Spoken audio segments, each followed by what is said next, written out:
April 2nd, 2025 will forever be remembered as the day American industry was reborn, the day America's destiny was reclaimed, and the day that we began to make America wealthy again. Trump called it Liberty Day, the day the U.S. ditched the Bretton Woods order established after World War II by launching the largest trade war in history. For decades, our country has been looted, pillaged, raped, and plundered by nations near and far, both friend and foe alike, Trump said in a statement. U.S. President Donald Trump shocked financial markets and the rest of the world by going well beyond what many had been expecting. Trump unveiled a 10% tariff on all U.S. trade partners and higher rates for virtually all countries that have a trade surplus with the U.S. The Trump administration's trade strategy has primarily focused on erecting large barriers to pressure U.S. and foreign companies to invest heavily in manufacturing in the U.S. While U.S. officials have suggested that deals to suspend or reduce the tariffs are possible, the large scope of Trump's tariffs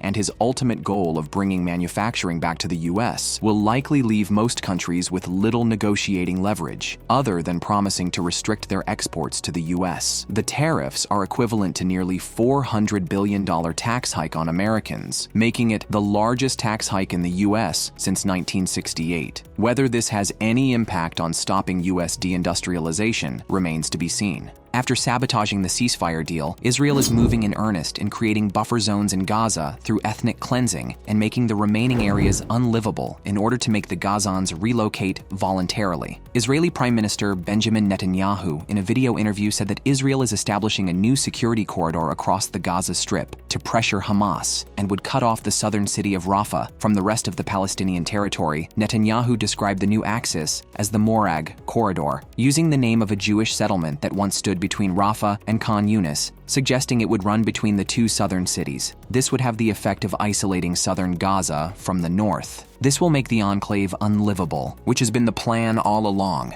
and what was outlined in the general's plan, which aims to create buffer zones. The absence of any U.S. response to this gross violation of humanitarian law indicates the U.S. has no problem with it.